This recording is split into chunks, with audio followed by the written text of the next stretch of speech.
Hello, everybody, and welcome to the live stream. Just slightly delayed there because for some reason the picture has gone slightly edgy. I hope it's going to cure itself because it's been perfect all day. But anyway, with no more ado, a welcome to this live stream because it's an important one after day 3 of the first closed door, what's the only closed door, but the closed door test of the new Formula One cars at Barcelona. And we've got a guest who will be very informative in terms of what we are trying to see, what pictures have come out of the test, what information there is, and we can look at that and see where we're going, I think, with Formula One in 2026. I speak, of course, of my friend and colleague for many years now, Craig Scarborough. Craig, thanks for joining us, buddy. Good to see you. Good to see you too, Peter. Fantastic to be here. Turned out to be a really exciting start to the season. Even though it's a closed door test, we've had some images, and every image tells a little bit more about the cars, and it's shaping up to be a fascinating pre-season this year. Yeah, it is that. And so many questions to be asked on the technical side and in terms of how everybody's going and what we can expect in 2026. I'm going to get through all of that today. And don't forget, you can join us on YouTube chat with your questions and comments. And that's for the next couple of hours, in which we'll be live. I won't be keeping Craig that long for sure, because I know he's got lots of other stuff to do. So enjoy Craig for the next foreseeable 40 minutes or so. And I'll be certainly picking his brains, and you can ask questions as well as to what's going on. So Scarbs, first of all, we did a brilliant analysis, or you did a brilliant analysis of the new Mercedes. Thank you so much for that and your insight on that. But just as we posted that, I think, correct me if I'm wrong, I think you said it looks like Ferrari got the same hole in the diffuser. Is that right? Are we still thinking along those lines? Yes, the slotted diffuser, or the hole in the diffuser, as a lot of people are calling it, has been adopted by a number of teams. Red Bull as well. We've got not so much a hole, but a whole chunk of the side of the diffuser missing. Ferrari, as I said, have done very similar to Mercedes, and I'm sure lots of other teams have got it in the pipeline at some stage as well. I've gone back and had a look at the regulations and checked with some people that understand how the regulations now work in terms of the CAD surfaces that have to be applied. And yeah, it's entirely legal. There's some performance in it. It's not, I don't think it's one of the things that you must have in the sport, but certainly opening up the side of the diffuser just inside the rear wheels is a way of putting some high energy air back into the diffuser to keep all of that airflow moving through it. Helps the expansion, gives you more downforce. We've seen teams such as Ferrari and Mercedes that have got these obviously undercut side pods that redirect air through to this slot, but we've seen a number of other teams that have got maybe more conventional side pods that seem to still be using this solution. So I think it's just going to be one of those things that teams will either adopt or maybe even discard as the season goes through, because the development rate at this stage of the season is going to be massive. And again, everything we talk about today, there's that usual caveat is that these are testing cars. They will change before Melbourne. They'll change during the Bahrain test that we've got coming up in a couple of weeks. So all we can really do is just analyze what's put in front of us. And, you know, when things change, then we'll have to have chats about that as well. Scarbs, what's your feeling in general about the Ferrari? Can Ferrari fans feel optimistic? Is it too early to say? I mean, how do you see the car overall, SF26? Um, it's so hard with Ferrari, isn't it? I mean, I think we've jumped on a Ferrari bandwagon many times pre-season. Looking at the car, I would say that they've been surprisingly aggressive for what they've been describing as a Spec A car that's going to change a lot in the run up to the first few races. So, but Ferrari have got this diffuser slot. They've changed their front suspension to copy very much what McLaren were running last year with the multi-link lower arms, which will have a huge benefit in grip and tyre performance. Mercedes, we think, and probably Red Bull, probably most of the top teams have got this multi-link lower wishbone set up now. McLaren, it went almost unspoken about last year. With Ferrari, I think you can look at the car and go, well, the car's looking great. You can say that the power unit seems to be performing on track. nothing but positive noises coming out of that. So, what have we got to temper that with? Because I think we've got to be balanced. Um, Ferrari or Ferrari, this year it's about the power unit, it's about aerodynamics, it's also a lot about tyre management and the drivers getting that critical feel with these tyres. And if we just cast our mind back to last year, at the start of the year, Lando Norris wasn't getting on with McLaren, Oscar Piastri was. They made some changes to the front suspension, which again went kind of spoken about, but never really analysed in most of the mainstream media. And then next minute, Lando's got a handle on the car and Oscar didn't. Now, I believe that's actually to do with this steering angle that's set up by this multi-link lower suspension arm, or wishbone, if you'd like to call it that, just for simplicity. The danger Ferrari have got is that they fall into the same trap as McLaren did last year, and that the suspension system works in theory, but if it doesn't gel with one or both of the drivers, then you're going to have problems. And we know that both drivers struggled with the feel of that car last year. So, yeah, I think Ferrari are looking good. There's nothing there that's a red flag that joking aside, that suggests to me that they'll have anything other than a good year. Whether it's a championship year or a dominant year, it's hard to say. But certainly, all the omens at the moment are looking relatively good. But we just need to keep an eye on it particularly as we get into the last stage of the Bahrain test. And I think for all of the teams, that's the litmus test.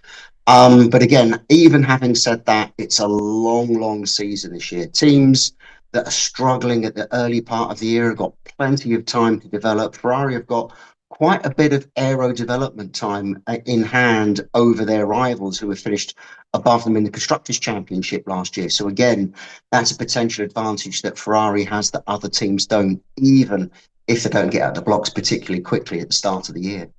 Scarbs, any feel on power unit, Ferrari power unit, where they're at? Again, everything that's been said is good. Of course, everything that's been said has been said by Ferrari and their customer teams that have run it. But the engine has been running lots of mileage.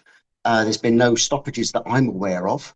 And yeah, I mean, we can't even think about times yet. But there again, nothing's worrying us about this Ferrari engine. And that's as good as we can say about anyone at the moment when you look at maybe some of the other manufacturers that have struggled in these first few days of the shakedown.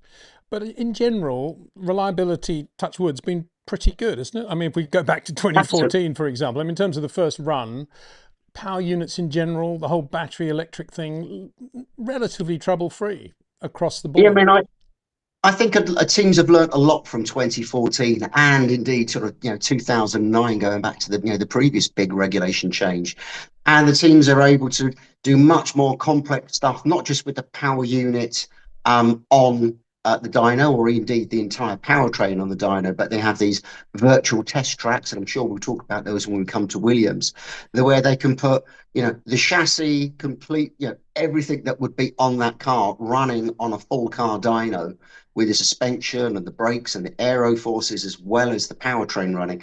So the teams have been so much better prepared. And while I think I am somewhat surprised that the majority of manufacturers have had a really clean start to the season. Yeah, it just goes to show how professional Formula One is now when they're coming to getting these things ready. Scarbs, I'm putting a picture on the screen now of the new McLaren just coming out of the garage. Any thoughts on that?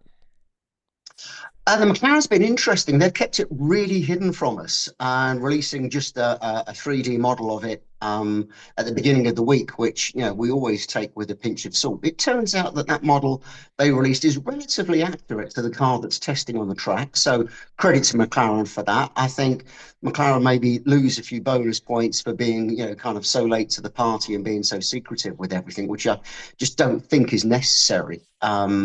Particularly with the relatively private shakedown test, although obviously every engineer and every Formula One team has got access to what's going on there. We don't. But the McLaren's interesting. I think at first you may look at it and think it's quite a conservative car. And I think, on the surface, that there it may be. It hides lots of lovely little details. So With the McLaren, I think the main thing is that they've kept the same front suspension that I might mention, this multi-link suspension at the front. Now, the trick for them for this year, obviously they've got a year of experience, is they've got to get that suspension tuned for both drivers, not just for Lando in one half of the year and for Oscar in the other half. It needs to suit both of them. And I'm sure that will create various other problems for McLaren as the year goes on, but that's a sporting side of it, not technical. So I'm really not worried about that. And then the detail of the car, they've got this very strange droopy nose. And it's hanging over a wing where if you look at the wing in the middle, it's very thin and then it spans out quite broad towards the outer ends of the wing. And then you've got this really complicated end plate on the end of the wing, which looks like it's had a lot of development into it. Again, you can look at this very quickly and think, conventional. Yeah, there's a lot hidden there.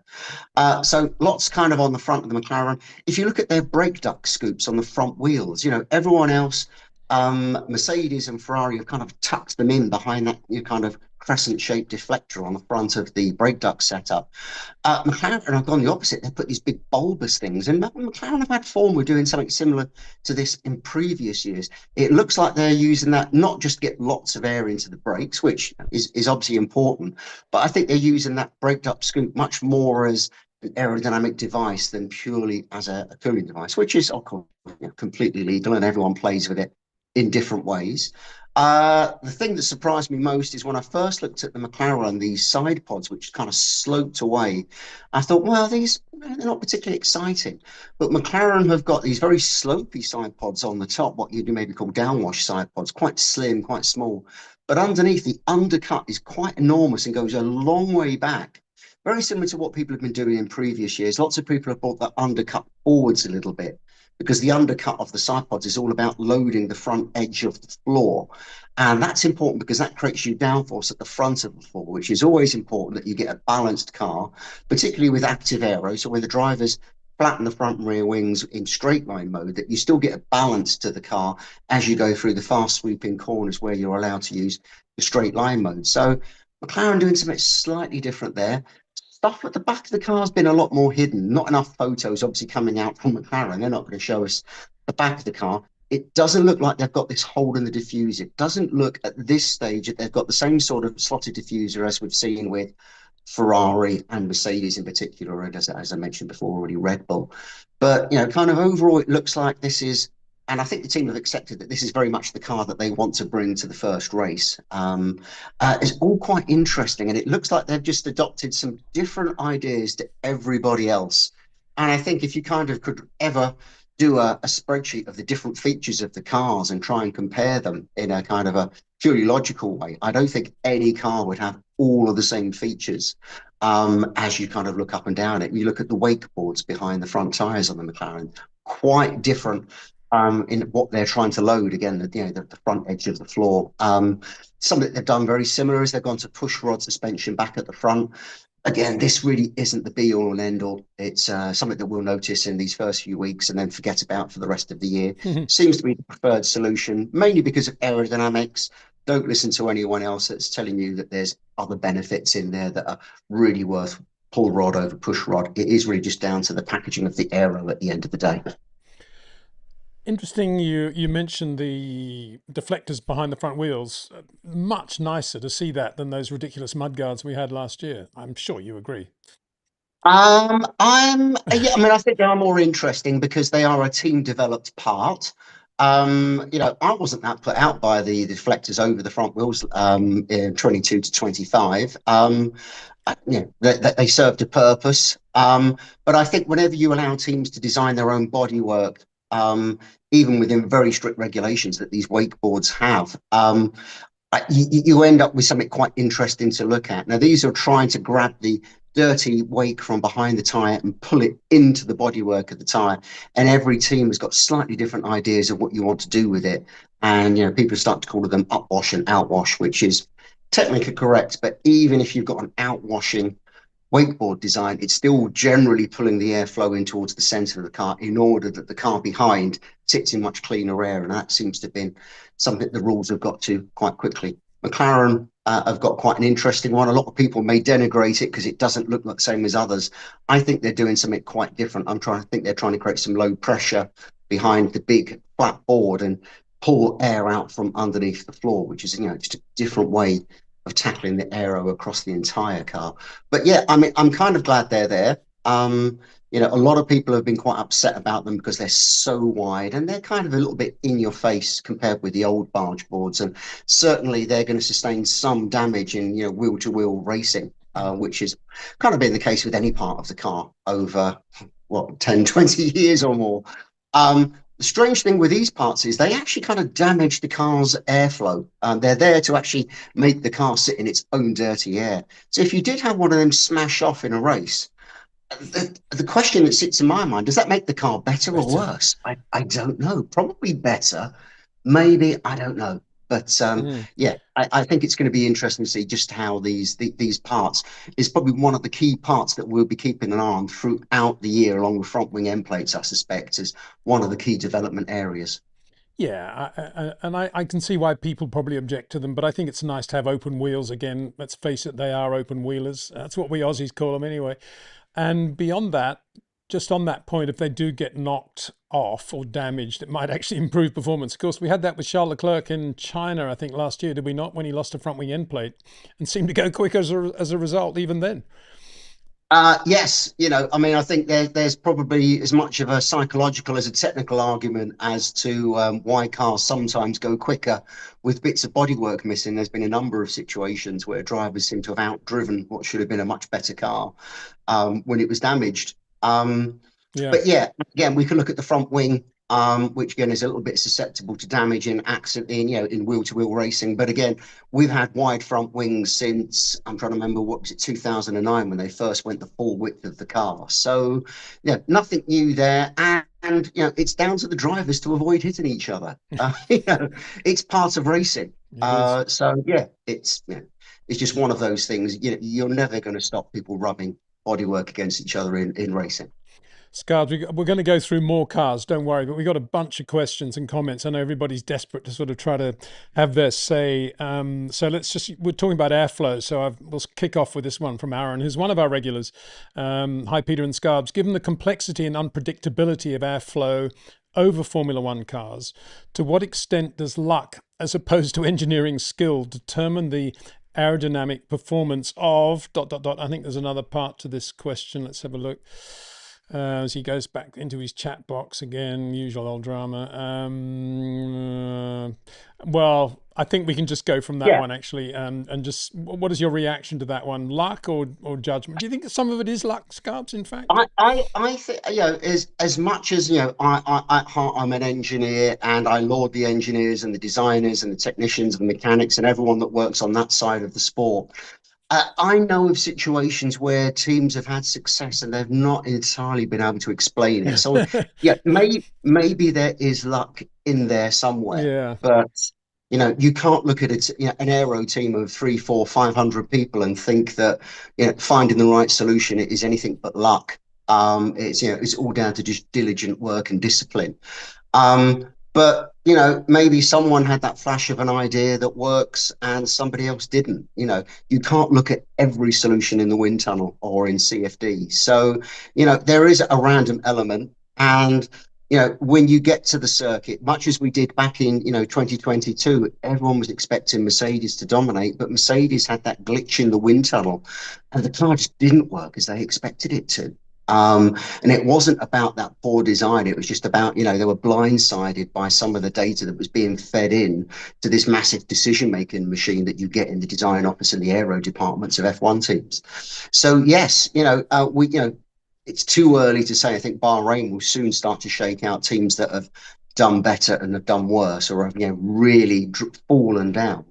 And yeah, there's many reasons to it. And I guess, I mean, luck is, preparation and opportunity is the way I often describe it. So, if a team hasn't done the right preparation or, someone else has had a better idea, then you will miss out. Another question for you, Scarbs. Scarbs, have you heard anything positive or negative from teams about the open source scheme where teams' designs are distributed to all the other teams? What do you and Peter think of the idea? Well, I'm going to see what Scarbs thinks of that idea.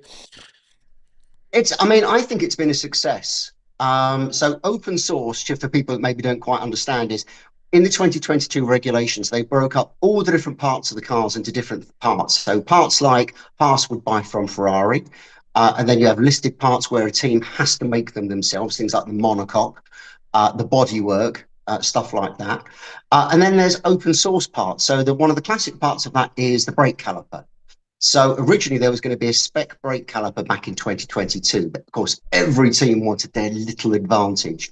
Now, as much as every brake caliper across the grid is made by the Brembo group, either by Brembo itself or by AP Racing, the teams are actually able to work with Brembo and design a completely different caliper to everybody else's. Now, that could become a bit of an arms race. So what the FIA did is made brake calipers open source. So somewhere in the world, all of the F1 engineers have access to a CAD server and can go and look at each other's brake calipers, Hmm. so that no one can really kind of invest in some big idea that other teams couldn't immediately grab hold of and copy. And I think that's been absolutely fantastic. It stops people developing money in areas where the teams or the FIA don't really want you to waste money because they want the stuff that's kind of sexy and exciting in front of house. Brake calipers maybe aren't. Lots of other bits of the car equally are on the open source list. So I think it's been a success. I've certainly never heard anyone from teams being, negative about it. I think it served its purpose. Good. Well, I agree with all of that, Scarbs. Thank you very much. And we'll have a lot more questions and comments coming in. But before we do that, let's have a look now at the RB22 Red Bull, a much awaited car, the weapon of preferred choice of Max Verstappen in 2026. What do you reckon about it, Scarbs? This is a really interesting car. Again, it's got lots of really quite neat aero features. Sort of front to back. The front wing of the nose really isn't that exciting. There's not much to write about there. Switched push rod again. Side pods are really where all the talk is about with this car. Very narrow at the front, tapered ever so slightly outwards, which is interesting.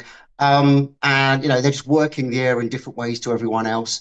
Big roll hoop inlet. So I think the side pods on the Red Bull just have oil and water radiators for the engine. Everything else is at the back, which means they've probably changed to a 3D printed intercooler as well, taking that bulk out of the side pods. But when you look at the cars, particularly around that kind of the cockpit and the side the Coke bottle area of the side pods, you look at them and you think, wow, this looks very newish. And then you look at other aspects of the car and, it doesn't have that flow to it. So you can see it's a car that's maybe a little bit disjointed between, what Adrian started before he left Red Bull and, with the final solution they've ended up with. But it's looking to be a really interesting car. Again, they've switched to the multi-link front suspension. They've got their own powertrain, which is, a big step for them. And again, so far, nothing negative coming out on that story. It all seems to be working very well. The VCARB team as well are equally running that power unit with no issues. Everything's kind of looking good. Again, no red flags. Looks like they've done more than enough to be competitive compared with what they are. But they've got the biggest recovery for Red Bull isn't necessarily in the detailed design or in the suspension, but it's actually having that car work on track as they expect it to in the wind tunnel. Again, this kind of long-standing correlation discussion. And that's what let them down last year. They were looking to have a really competitive last year, but the car just wasn't working. And eventually they worked out again, wind tunnel glitch, no correlation. They got that sorted out towards the end of the year. You could see that the car was working very much as they would have liked. Has that carried through into the new year? Well, we would hope so. The regulations with the new floors that are no longer the full ground effect floors should suit them better, as it does with Mercedes. So yeah, again, it's looking as though we will have a competitive top four this year, and no one at this stage has kind of dropped out of that.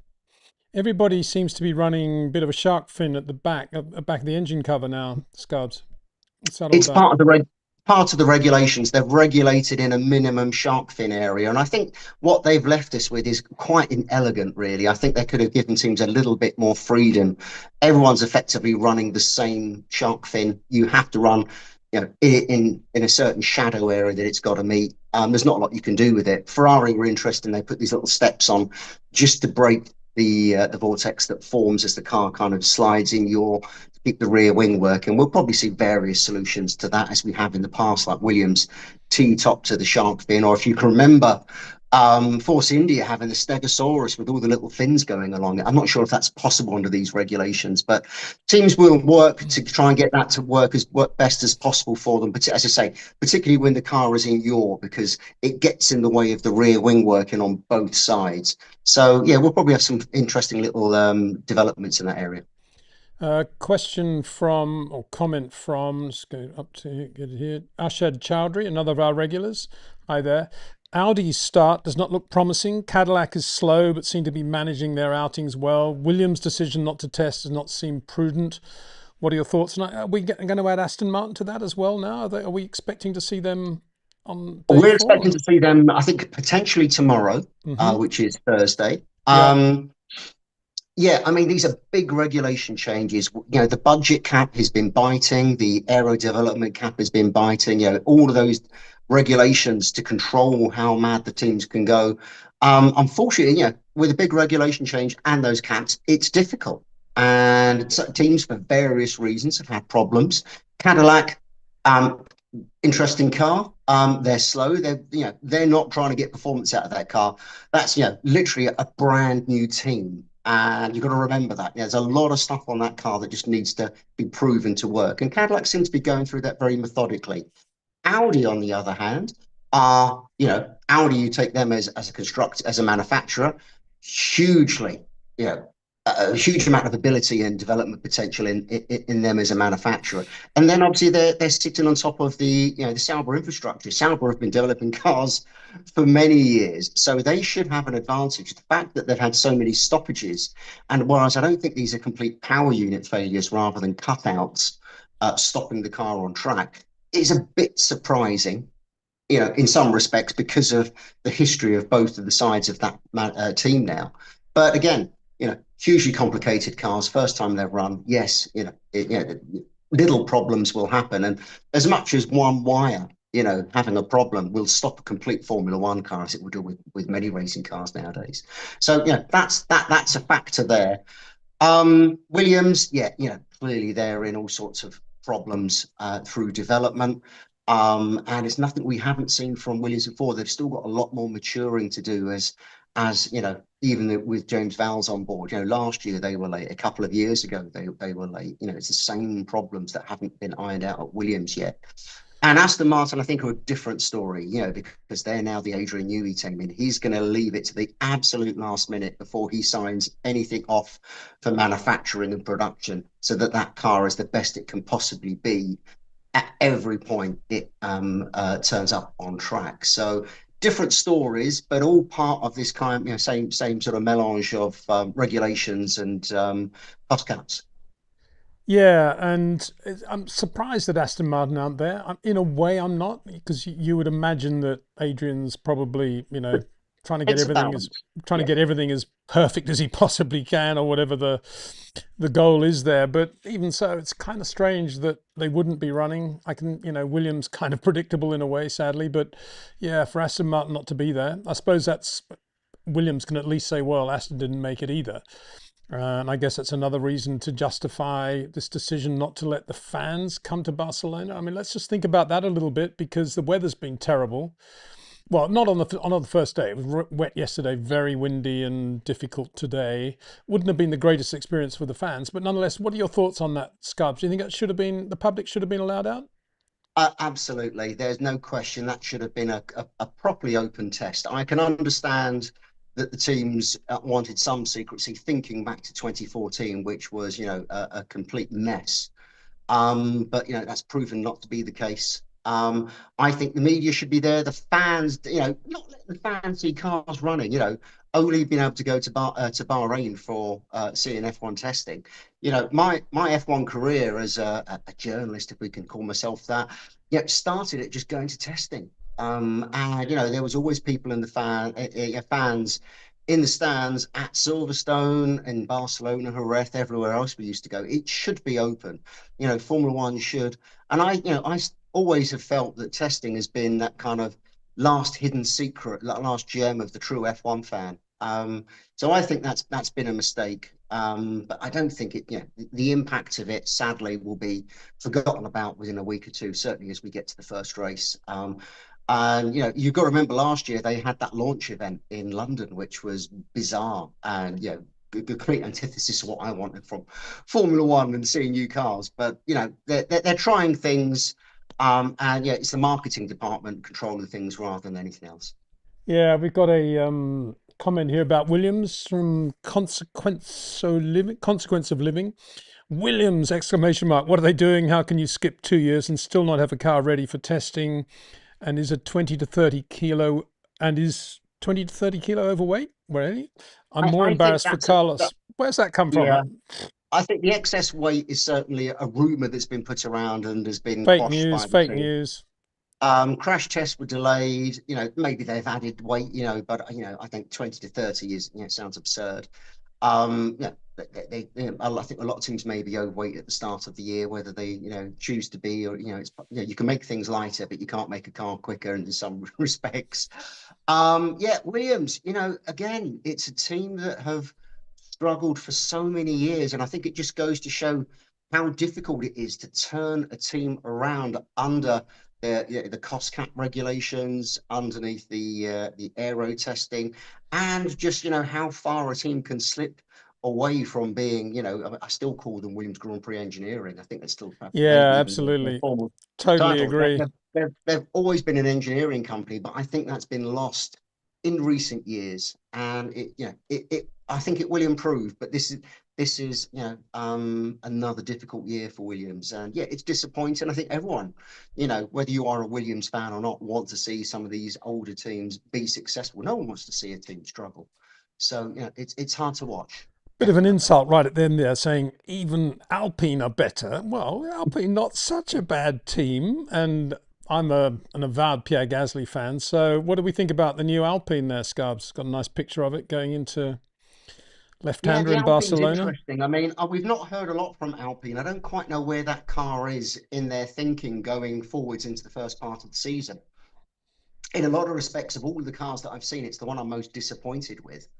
It's got some really lovely features. The front wing is really interesting. You can see that they've put some thought into the shape of that front wing. If you see, it lifts up very much at the leading edge of the front wing towards the end plates, which really takes the load off, but opens up airflow underneath to work with the end plate to manage that front tire wake. So it's something no one else has been playing with. Yeah, The and rest of the sorry. rest of the car is kind of almost is about as vanilla as I think you could probably make a 2026 brand new car. I'm hoping that the work that they've done under the skin, obviously they switched to the Mercedes power unit, which is fantastic for them. Oh right, I'm sorry, I've just got a battery warning on my phone, which is strange. Oh, have you? I'll keep talking, and I may have to switch back on in a second. Okay. Um, we know that they went really well with the Mercedes power unit under as Lotus. And it's a team I want to see improve. Their last year was terrible. Again, they've played around with the front suspension like everyone else has done. Looks like they've put a lot of development. Maybe the development that we can see is in the chassis, and they've got a lot more to come. So the topic on that is kind of open to discussion as we go forward through the year. But fingers crossed that they will certainly improve over what I can see so far. Yeah, in their defense, I would say probably they've just focused on getting the power unit switch sorted, and then they'll start to get to work on the car, because it's quite a big thing. Even Absolutely. if they know Yeah. Mercedes as a company, it's still. Mhm. I mean, just on that subject, Scarbs. I'm not answering this question yet, but we'll get onto it in a Mhm. second. Have you got any feel for how much difference there is in architecture from, say, a factory team like Mercedes and maybe McLaren or some of the other Mercedes teams? How much are the teams playing around with positioning of things they can play around with? I don't know, battery location, turbos, whatever it is. And most of the structure on the engine the turbo and that's all fixed by the manufacturer. Teams can't Mm. do it. The regulations don't allow them to. Battery position probably is a little bit variable, but you haven't got a lot of scope to move it now because you've got a much smaller fuel tank. So there's not much they can do. Most of the engine mapping is done by the manufacturer, but how they then choose to play with the energy, in particular, which would be the big kind of battleground for this year, is partly down to the team. So you could find a team with identical power units have very different ways of operating that around the lap because they want to, recover energy in some areas and deploy it in others. So that will change between the manufacturers. So here's another question or comment, really. I think consequences of living Mhm. again. From what I've seen and heard so far in Barcelona, all the cars are incredibly nervous and unstable at the back. First of all, we need to know, have you heard anything along those lines? And bear in mind, of course, the weather hasn't been great, and you're seeing Yeah, a lot of cars yeah. having a bit of a glitch coming out of a slow corner with oversteer. Oh, I shouldn't read too much into that, I don't think. Scarbs, you just disappeared picture-wise. Is that okay? Hello? We seem to have lost Scarbs. What's going on there? I think his battery's gone down, isn't he? Oh dear, oh dear. Oh well, that doesn't matter. These we're live. I'm sure he'll buzz me back on WhatsApp in a second. He did say the battery was going down, but I'll take this opportunity to answer some other questions that have been coming in from the start. This is from Zabish Dugal. Where are we? Let's get the browser up here going. Here we go. Hi, Peter. Just wanted to ask why the short corners are better than long corners. And if they're so much better, why don't all the drivers just drive with short corners? Well, not all drivers have the ability to create short corners the way Max Verstappen does, because, as I've said many times, you need incredible sensitivity, suppleness, feel for the surface of the road. You're basically managing a multitude of dynamic weights as you're going into the corner, and it's keeping that corner platform as stable as possible so that you can have a really efficient rotation at exactly the right moment, which is probably different every lap on every corner because of the way the car's evolving and changing in the course of its running. So that's a very special talent, and in any given era, the most I think Formula One history has ever seen, probably 4 to 5 drivers only who have a talent of that level to be able to create short corners. Now, not all drivers with talent at that level then think that the way to drive is the way Max and Charles drive, which is to shorten the corner as much as possible, rotation point in the middle. Because in the days of Fangio, in the days of Sterling Moss, the tyres were very different and you could do a lot more with the tyres and get away with it. So short corners weren't necessarily the thing in those days. Although Jim Clark and Sterling and probably Fangio, I never really saw Fangio drive, but I mean, he had all the skill set. Well, I didn't see Fangio drive, but Sterling and Jimmy did turn in early. But then you got a driver like Ayrton Senna who didn't. And that's because Senna was a different sort of guy altogether. He certainly had the same skill set as Max Verstappen in terms of absolute perfection in so many areas, but he also had other things, and it comes down to this business of throttle. He loved to blip the throttle before he got on the final, when he could, to find the moment when he could get onto the throttle and keep his foot there. He didn't have the feel for it as Max does. He always had to blip it, and it became a habit, a bit like getting the yips in putting. He always had that, and he never got rid of that. And it served him quite well in the turbo era when throttle lag became a bit of an issue, but it was there long before he drove turbo cars. And then beyond that, he had this thing which I've spoken about, just a very good insight into the way he drove.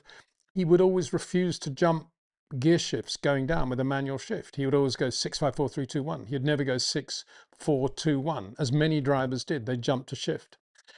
And that's because Ayrton just wanted everything to be perfect. And if you think about that search for perfection, it kind of figures that he would want to do the perfect classical lap as well. Brake as late as possible without disturbing the car, take a perfect geometric apex through the corners, and have a perfect exit, missing the wall by 1/4 of a millimeter on exit.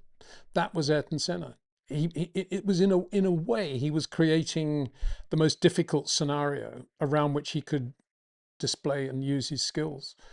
Whereas Max just does the obvious thing. He's got the same skill set as Senna, but he just shortens the corner, and it gives him much more margin for error in doing that, because he's anticipating, he's manipulating the car, he's anticipating what he's going to do, and he's not running right at the edge of turn-in points, and he's not braking absolutely as late as he possibly can in order to pick up a little bit more speed. All he's interested in when he's braking is stability and getting to the rotation point. And sometimes that's adds up to late braking, sometimes it doesn't. So everybody's different is the answer. But going back to my original point, I would say only maximum 5 in any given era have the ability to create short corners if they wanted to. But good question. Thank you very much. And now another one. No word yet from Scarbs. I think I might actually give him a ring on WhatsApp while we're doing this. Where are we? Next one is from Sarosh Soman, one of our regulars. Sarosh, let me just dial up Scarbs, see what's going on. He may say no more battery. Well, if he's got no battery, he ain't going to answer this, is he? So Peter, helmet cam onboard max lap Dutch Grand Prix, thought it gave a better perspective on how he drives than the usual onboards. I was able to relate this positioning better in the corners. Yeah, I mean, a lot of people talk about that. I actually find those helmet cams a bit sick making, but that's just me, you know, all that business of leaning like that and the vibration and stuff. And the only thing I'm slightly skeptical about is that although it's a helmet cam, we're not actually seeing what he sees. It doesn't take into account peripheral vision. And so you're not actually seeing the whole picture. And I know it's great television and I know it looks dramatic and it's all over the place and it's reality TV and all that. But I would still rather have the normal set piece camera on top of the roll structure looking down on the driver so we can see as much of the track as possible and see therefore where he's positioning the car. That's just me. I'm just going to see whether Scarbs has reappeared on any of the other pictures. He doesn't seem to have. No, it seems to be me on both now. Oh, well, it was good while it lasted. We got through most of it actually with Scarbs, I think, didn't we? Let me think what we didn't get through. We didn't really talk about the Haas, but we can do that later. And here, let me just say thank you very much, Scarbs. If you're still watching, I know what happened. The battery went down and these things do happen. And in fact, I would say I'm rather glad that Scarbs had a technical problem rather than, I'm sure we've still got some here, but you know, I'm not the only person on the planet Earth that has these technical issues sometimes. Sarosh Som, another one. Peter, question on life. Wow. The clerk's weakness is his emotions getting the better of him. If I apply that to life in general, how would you practice or cut off to make better use of emotions in one's life? Well, emotions are a very important thing, like anger, like the will to survive and live. All those things are part of our human nature, and emotion is, yeah, very important in so many ways. How would you channel that? A lot of it is self-discipline and auto-suggestion, and it's being in an environment, in Charles' case, where he doesn't need to worry about things and he can just focus on his driving. It's as simple as that. It's not sports psychology. Nothing is needed there. He just needs to be in an environment where, well, it could happen at Ferrari. If the Ferrari's good and he's winning Grand Prix pretty regularly and potentially the World Championship, believe me, he won't become very emotional as a racing driver. He'll just focus on the job 100%. It's when things are going off the rails that he becomes more susceptible to these things that have, you know, part of his baggage in his life, much more than say Max does when his car's not going very well. And it'll be interesting to see, you know, if McLaren have some bad weekends, how those two guys cope with it. But I think it's that with Charles. We don't read too much into it. He just needs to be in a proper racing car where he doesn't have to, you know, scratch around to drive the perfect lap to get on the front row of the grid and then have the tires go off after 7 laps when, you know, the car next to him is going exactly the same speed and it's got perfect rubber. That's what he doesn't need. I'm just going to try old Scarbs again, see what's going on here. Maybe he's waiting for the Zoom call to be, I mean, he will be waiting for the Zoom call to be Hello, Scarbs. Hello, mate. literally, it's I've gone from a full battery and my phone's red hot and dead. Well, that's what we kind of thought, Scub. So don't worry about it. I've Yeah, don't worry. So I've just been rambling on about some of the questions here. But I tell you what, rather than go through the rigmarole of redoing the Zoom call and all that, I'll just keep you online now if that's okay. Yeah. Yeah. Okay. There's one super chat that's just come up. I'll just deal with that and then we'll get on with finishing what we were talking about with the other cars. Yeah. Okay. So this one is from Paulo Souza. Hi, Peter. I was at Daytona this weekend watching the race, and all I could think of were the different racing lines drivers took and the things you've taught us about short corners. Thank you. Oh, well, that's very kind of you to say so. Yeah, they are very different. I mean, everybody's different. As I say, every driver is different, and you see so much. If you're looking for it, there's a lot of differences between the skill sets of all the drivers, and that's actually a picture of Daytona 26. And just a shout out actually to some of my mates who did well in Daytona this year, because Felipe Nasra, about whom we were talking in the previous live stream, he actually won it, which was great, driving the for Penske in the Porsche. So he won it. And then second place, my mate Jack Aitken, who of course used to be George Russell's teammate in GP2, GP3, finished second in the Cadillac with Fred Vesti. So good for those two guys. Robin Frins, another guy I've known for many years, who was super good in Formula Renault, very good on the way up, finished third overall. Nick Yellerly, another of my mates, finished fifth in the Honda Acura. Louis Delatraz, another friend in the other Cadillac with Colton Herder, was sixth. And K-Mag was eighth in a BMW. So good to see that all those mates and people many of them should have been in Formula One and aren't, that they're having fun in Daytona. But I'm glad you, Paolo, had fun. Anyway, Scarbs, getting back to you.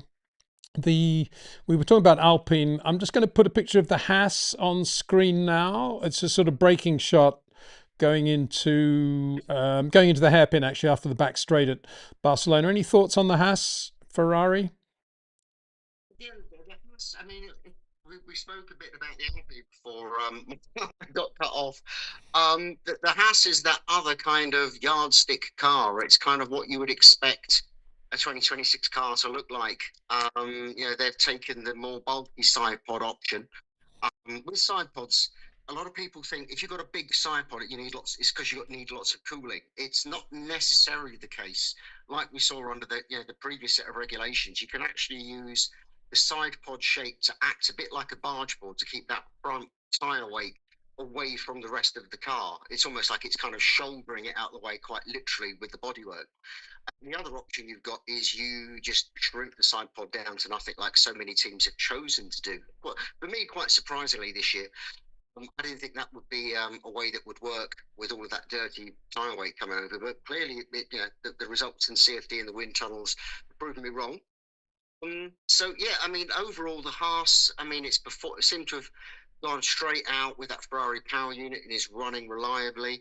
We know that take a lot of the hardware from Ferrari, so they have Ferrari's front suspension, and again, nothing from the drivers suggesting that the handling from having that suspension is wayward at all. I think I just got cut off as one of the questions was asking about the various cars handling, and I think it's way too early to talk about that on a freezing cold, wet, windy Catalunya circuit. But we have to remember that these cars have got a lot more torque coming out of corners. So when they may look wayward on corner exit, that's probably a lot more to do with the amount of torque coming from the hybrid system than anything else. But yeah, I mean, Haas kind of had a bit of a resurrection through last year, didn't they? They'd kind of reached rock bottom in previous seasons, and last year, I think, was the first year where we'd seen another kind of step improvement from them. So I'm hoping we will see that again this year. The car seems to support that thinking. But there's so many other factors that they need to go their way to start to have sort of a level of success in what is this year looking to be an extremely competitive midfield. It's going to be very difficult to stand out. A lot of it is going to come down to you're talking about driving. It's going to come down to who avoids the incidents at the first lap, and when trying to get past the slower car. Yeah, well, say that again. Um, interesting questions come up, Scarbs, from Luke the Truth. Honda is investing heavily on solid state batteries, and recently they hinted about introducing something special. Is it just a weight advantage there that gives them enormous flexibility to fix a COG problem? I mean, I would imagine if you're getting the fluids out of there, that's also quite good in terms of reliability, isn't it? And potential things that can always go wrong. I mean, I think from where you look at conventional cells, a solid state cell, and again, this is far from my expert subject, are better in lots of ways. They are smaller and lighter, more efficient, but slightly easier to cool, I believe, as well. All of that works in any battery, in anything from a torch to a Formula One car or a road EV. I heard nothing on the grapevine that solid state cells are coming to F1. Having said that, in the years that we've had, let's see, 2009, when we first had the KERS battery on board, we've heard almost nothing about the battery and particularly about the cells involved and how they're arranged and cooled. And there's lots of hearsay and there's lots of sort of mentions about very broad technologies, but we know very little about F1 batteries, which I think is an absolute shame. I mean, there's all this technology Mm, putting into the sport and not shouting about it. mm, I mean, what are their marketing departments thinking of? yeah. So the simple answer is I don't know if Honda are bringing it. Looking at the size of the battery they showed on their launch version of their power unit, I suspect not in that one at least, because that looked way oversized, and it was probably a very early pre-production version of the power unit and the hybrid system, particularly with the energy store. So yeah, watch this space. If it is anyone that does it, at least if it's Honda, we will hear about it eventually. Because Honda are probably the only power unit supplier that have been very open about all the technology within their power units, from the hybrid system to the engine, and even in previous years into the gearbox as well. So yeah, it's a case of watch this space, and hopefully we will hear something. Yeah, and just to finish Luke the Truth's point, he's saying if they did go to solid state, would that then give them more flexibility on the position of the center of gravity? Well, the centre of gravity of an F1 car is defined within the regulations within about 1% or 10 kilograms, if I remember. Having a smaller battery is definitely an advantage. Um, Having a lighter battery, it's Formula One. I mean, I think there is a regulation that limits it, and I'm trying to remember what the regulation is now. I think it's like something like 34 kilograms. I could be wrong, from 20. Uh, but yeah, I mean, it's Formula One. Anything that's smaller, lighter, stiffer, has less friction will go on an F1 car, and the battery meets at least a couple of those requirements. So yeah, it would be very attractive. Whether this is the year they do it, I don't know. Another one, Scarbs from Addyboy 0190. Hi, Peter and Craig. With the return to flat floor, do you think the no pod concept would work now, since the floor of the no pod paired with the Venturi tunnels was producing too much downforce?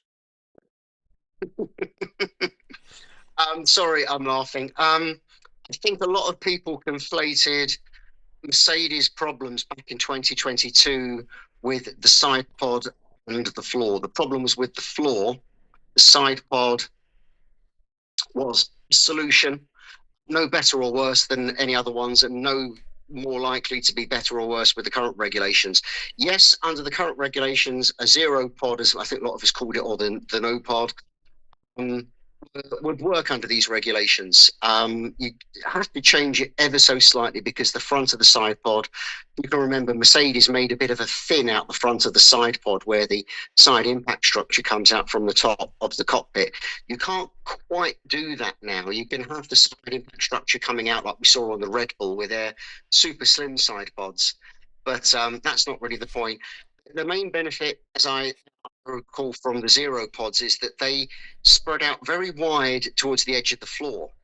And that as we were talking about the Red Bull earlier, loads the front of the floor up, give you a much more balanced downforce from the underfloor, and that would have worked with the ground effect cars. It would have worked with the current flat step bottom floors as we'll have this year. So there's no reason it wouldn't work with some adaptation. A lot of people will probably point at Red Bull and say it's a zero pod. I think it's something in between the two.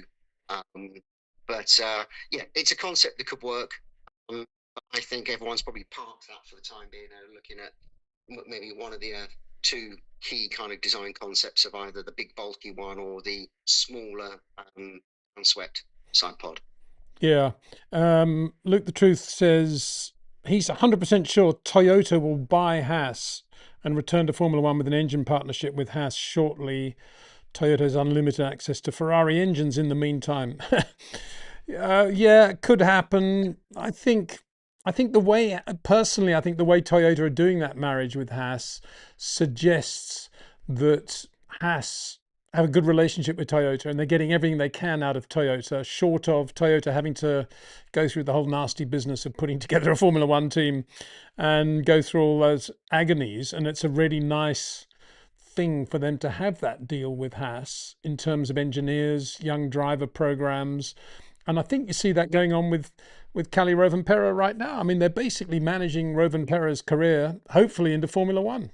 And just on that point, Scarbs, if you can just hang fire for 2 seconds, I've also got a picture of Kalle currently in the New Zealand series where he's racing very well. And it was wet. The round 3 was wet, and he actually got a podium finish, and he's right up there. In the dry, he's been, as you would expect, struggling a little bit, but going quite well. And Toyota fixed that up for him, and he's going to be doing Super Formula in Japan this year. It's a big ask for him to go well, but in my opinion, he's definitely worth watching. And I think it's the new Toyota look of how they're going to go about this whole business of single-seater racing and working with drivers and engineers as distinct from maybe putting their own team together. So I don't know what you think about that and what the people on the ground, your opinion is, but that's mine. I think they'll stay with the Haas deal as it is. Yeah, I mean, I think Toyota are a very different company now, or Toyota Motorsport Europe, or whatever their formal title is. Very different to how they were when they left Formula One, and they've become the kind of the racing operation that maybe they always should have been. Success in rallying in the WEC, and yeah, I think that, yeah, I agree with you. They're being very canny about how they step forwards in this, and I think that the roadmap for Toyota is much longer than a rush in to become a full manufacturer and team entrant. I think that, at some point, you've got to remember Toyota and the operation that I have at Cologne. I mean, I've not been there for many years, but I know it is phenomenal. They've not just, they're not just an engine manufacturer. They've got, probably one of the best wind tunnels in the world. They've got simulators. They've got all of the other chassis and simulation tools that any Formula One team would dream of having access to. They've got all of that ready. So they could go a long way down the road by being badged as Haas or potentially as Toyota at some stage. And they don't even then at that point have to come in as an engine manufacturer. Mm. They could come potentially later than Toyota being a formal entrant in Formula One as a constructor, as it were. Because, Aston Martin are running a Honda, McLaren, who make their own engines for their road cars, are running Mercedes. I think this idea that, you've got to make your own engine is, lots of areas of motorsport now is becoming a lot more blurred. And I can't really explain why that would be, because we've all got more access than ever to the information, but maybe just the way people consume their motorsport is like, I don't really care what engine's in there, Toyota have got a great looking car with a fantastic livery on the Haas this year, probably the best looking car out there, certainly the one that pops most out when you look at it. Yeah, it's a long road. Personally, I'd love to see Toyota back in Formula One. I despite some failings of them in their previous time in Formula One, I think they were overall a positive influence on the sport, and it'd be nice to have them. Yeah, I agree with you. Scarbs, where's that chat box gone? It's all happening, isn't it? Some guy only has said Rest in peace, Scarbs' phone, RIP. Any further news exactly on what happened there? I don't know. When it rebooted, it said that there was a software update. So it's either the fact I have my new camera or there was a software update. But Uh, when I mean it's cool now, but it was absolutely red hot. oh, there So, you go. but it's working fine. Good. And I'll just be forewarned next time we do this. Well, it seems to me that your phone is a little bit like the Rob Wilson Nokia, which is sort of 18 years old now, but still carries on in some respect. Um, Um, I have to point out this is less than a year old, and okay, well there you go. Oh, Samsung, good, yeah, no, good phones, good it's phones. been much of a workout in the past year, Right. so I've been learning the A super chat from Kevin Kawara says, "Where is Aldo Costa, one of the genius of the sports?" I think Aldo's at Dallara, is he not? I think he kind of sidestepped into the Mercedes Yeah, consulting business, which for the life of me now I can't remember. Applied technology or something like that, wasn't it? and I think I he then think went to Dallara. I think. I think he has gone to Dallara. Formula One is a full-on business to work in at any level. From Mm, garage technician up to drivers, team principals, and certainly the technical staff. I think a change of scene, a change of pace, a reduction in travel is attractive for a lot of people after a while in Formula One. So yeah, he's missed. He brought a lot to the sport in the time he was with us. he did. It's two big the two big teams he was at. And yeah, he's enjoying a World Serve rest, and why not? Well, yeah, absolutely. Watley Tom, can we discuss suspension, please? I assume lots of ground effect might mean more. Sorry, I assumed the loss of ground effect might mean more compliance, but the cars seem as stiff as ever. I think there's a bit of a glide path between where we were last year and where the cars will settle down as we get into the season. Last year's car, because of the ground effect and the incredibly low ride heights and the incredible sensitivity of the floor to ride height changes, everything became rock hard. This year, again, we can't look at the cars at this stage and start to talk about handling. It's just way too early and just too many other factors confusing it. The cars will become more compliant. We've already seen cars running with a lot more ride height generally. Certainly, cars running with a lot of rake. McLaren, in particular, turned up today with a huge amount of rake, which is always kind of hard to judge because when you're on wet, the overall ride height becomes much higher because the tyres are bigger in diameter and therefore, the rake looks more pronounced. But I think we will go back towards more compliant cars, and that will just be the work of the engineers and the seven post rig people and the drivers and all the other simulations going and saying, let's try it this, let's try it this. I think eventually we'll go back to cars that were, we never spoke about suspension compliance up until 2022. So I think that's just a topic that will go away um, as, as we get to learn these cars. Good. Beyond Vibes TV, what about the Mercedes front wing? What could they be trying to do with that? So the Mercedes front wing is different to everyone else's in one odd detail. So regulations now means that you have three elements to your front wing. So you have what we used to call the main plane and then the two flaps behind it. One or two of those flaps behind the main plane of the wing will open up in straight line mode for active aero, which is it looks like DRS, but is now the kind of that you'll get that every lap in order to reduce the drag of the car to get the most out of the power units. So what Mercedes have done, in different to everyone else, is they've actually mounted the nose and the pylons to that middle element. That means, therefore, the main plane in front of that is completely disconnected. So that works ever so slightly better because it hasn't got the obstruction of the pylons attached to it.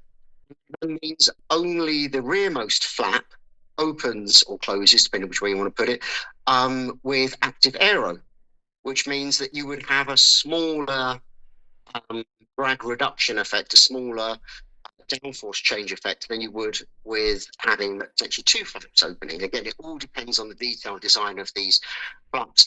I don't think this is a thing.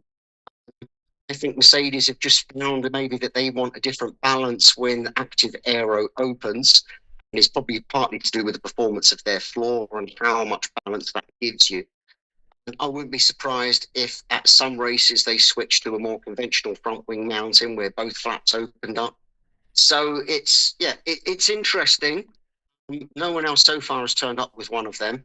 Um, yeah, it just goes to show that, even though all of these teams have done, these thousands of hours of development and millions of simulations, that they're all coming up with quite different concepts. And it will probably be a couple of years before everyone settles down, as they do in every regulation set, to, very much one homogenous design. Scarbs, one of the cars we didn't get to talk about before your battery gave up was the VCARB 03 Racing Bulls Ford. What, anything to say about that? We got a nice overhead shot of the car taken from above the garage, just leaving the garage. And it's an eye-catching car, not just because of its lovely white livery, which I don't think is as nice as last year's, but I'm not here to talk about liveries. It's it's quite clear that it is not the twin of the Red Bull.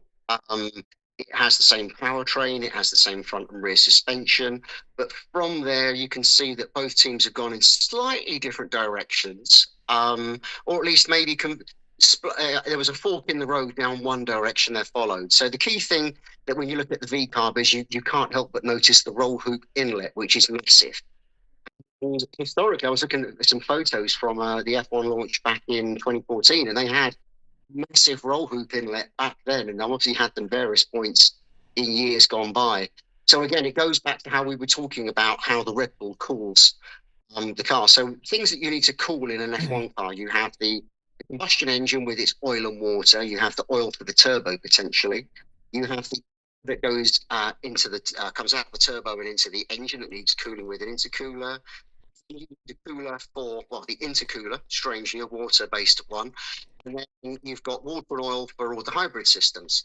Now, all of the hybrid stuff and the water cooler for the charge air cooler for the intercooler tend to run at much lower temperatures, and they tend to bundle them all together in the center line of the car above the engine and gearbox, fed from the roll hoop. So this year we've gone to what everyone describes as a 50-50. Let's call it a 47-53 split between hybrid and combustion power. Means that the combustion engine now is putting a lot less heat out. So those side pods that hold the water and oil radiators are much smaller. The hybrid system's got, 3 times bigger than it was before, and therefore that's putting out more heat now. So the centerline cooling gets bigger. Now, some teams have probably rearranged where they've put all these coolers. It looks like the Red Bull teams have probably kept the side pods for the combustion engine cooling and everything else on the center line. So VCARB have got this massive inlet cooling all the hybrid and the turbo water coolers along the center line. Red Bull have gone almost, but not quite as far in terms of the size of their roll hoop inlet. But you look at it and you can see it is very big. And the side pods are tiny. And again, it's just the way that you choose to distribute the cooling and the shape of the body around the car. They must feel that they're getting more performance from small side pods than they are from having a big bulky engine cover ahead of the rear wing. So, again, it's just different people doing different things. But Alpha Tauri, VCARB, Racing Bulls, whatever they've been called over the past few years, I've never really kind of level of potential that I think they have. And you look at their cars and you wonder why that isn't, because on paper there's so much good about all of their chassis over the years. So it's the year that they make good with their chassis. I wish I could predict this early, but again, it's an interesting car, and I think other teams can learn a few details from it to apply to theirs. Let me ask you this, Scarbs. If Red Bull had said to Red Bull powertrains, if they have conversations, or told Red Bull powertrains and Ford very early on that we want to go for a small side pod car with large engine hoop, then Ford would have gone away and created that architecture, would they not? My point is, if Racing Bulls had then said, oh no, we want to go the other way, we want to have really big side pods and a tiny roll hoop, presumably Ford would have said, well, sorry, that's out of the question. You got to do what we want you to do. Is that how it would have worked, do you think? Um, the first half, definitely, Red Bull powertrains, Red Bull Racing, VCARB, will all be speaking with Ford about what they want to do for the year. So there's lots of conversation. In fact, there's a point about the engine that I want to make as well. But VCARB at some point during the development in the past year says actually want to go the other way. It's entirely possible you could still do that. You can rearrange radiators. Okay.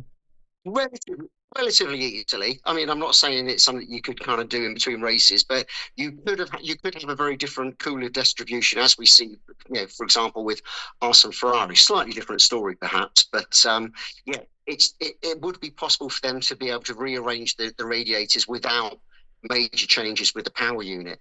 I think one thing that I'm interested to see when this Red Bull powertrain / Ford engine comes out, how it mounts to the chassis, because the Red Bull has got very small side pods, which means that the radiators, the side pod bodywork, but also where all that hot air goes inside the side pod, has to go past the engine at some point. And as you probably remember looking at the Honda engine, there's this frame that mounts above the cylinder heads to kind of meet the mounting requirements. I think Red Bull have probably played about with something in that area, and it's driven by an AI image of an engine they had at their launch, but also about what they've been doing. The front of the engine would normally have 6 mounting points, big M12 bolts mounting the engine to the chassis. And for a number of years, both Red Bull and VCARB, or the Faenza team, if you want to call them, actually mounted what the most outermost one of them on smaller and smaller little mounts on the chassis to get more airflow through. So I think now that they've got complete freedom with the power unit, I think that they're probably going to do something, and they've alluded to, really wanting to make the engine work with the aerodynamics. It's another way that they're playing with that, which you only get when you have complete control over a power unit program with your chassis. Thanks, Scarbs, for that. Montreal 2001, good name, says, "Hi, Peter, love the show. Question: the World Endurance Championship WEC had hybrid hypercars, but their sound, in my opinion, outclasses the modern Formula One cars. Do you think Formula One should try to match? What are the 26 engines actually sounding like, do you think?" Well, I mean, again, it's very difficult because what you hear at the track and what you hear on certain microphones is very different to what you hear on the TV. I think the new engines are sounding different. I think they're all sounding different from each other as well, which is quite interesting. Yes, the WEC hypercars, and even the LMP ones previously, there's a big difference in the engines that each manufacturer runs. So the Aston Martin Valkyrie hypercar is just a V12. sound Sounds loud and raucous. The Toyota V6 Turbo, which is probably the most analogous to a Formula One car, sounds different again. Yeah, again, I find it hard to comment because I'm never excited or unexcited by engine sounds at racetracks. But I think we will get a lot more noise from these cars, particularly on the overrun going into corners. Possibly, especially in qualifying, when the teams can afford to waste a bit more fuel to keep the turbo spinning. So yes, I mean, I think it's one of those things that we need to listen out for, and hopefully, the microphones in Formula One are picking up all of the real sounds that are there, because I think it's a lot more interesting in real life than sometimes it appears on the TV. Last one for you, Scarbs, because you've been an absolute trooper, given all the dramas of today, but thank you so much. This one is Luke the Truth says, what do you think? Are Ferrari getting superpower from steel cylinder heads? But is the compromise going to be aero because of a higher center of gravity? There's a rumor going around that Ferrari are running steel cylinder heads. Everyone I've spoken to kind of scratches their heads and goes, why would you do that? I don't know if it's true or not. So for argument's sake, let's say that they are running steel cylinder heads, which would probably be for some kind of thermal advantage. Um, I can see it's not a super benefit. I don't think they're going to get massive amounts of power from doing that. So why else would they switch to steel cylinder heads? One of the reasons would be very similar to what I said with the Red Bull powertrain, the Ford Red Bull setup. It could be that, with steel, you don't have such big bulky shapes and structures because steel is stronger than aluminium. So maybe that works well for them. Maybe that's something they're trying to gain an advantage from. In terms of a weight and a center of gravity height problem, doesn't exist, doesn't matter, because Formula One, the little V6 engine, including the turbocharger, is 130 kilograms, which is, without the turbocharger, sorry, I stand corrected, which is a massive amount of weight for a tiny V6 engine. So there's more than enough spare weight in the regulations for you to have, you could have a lead cylinder head if you wanted, I would imagine. Maybe I'm exaggerating, but the weight isn't a massive problem. Center of gravity height is specified within the regulations. So as long as you can meet what is actually a very high center of gravity height, we're unnecessarily high in my opinion, and don't even get me started on those other similar regulations for the engine.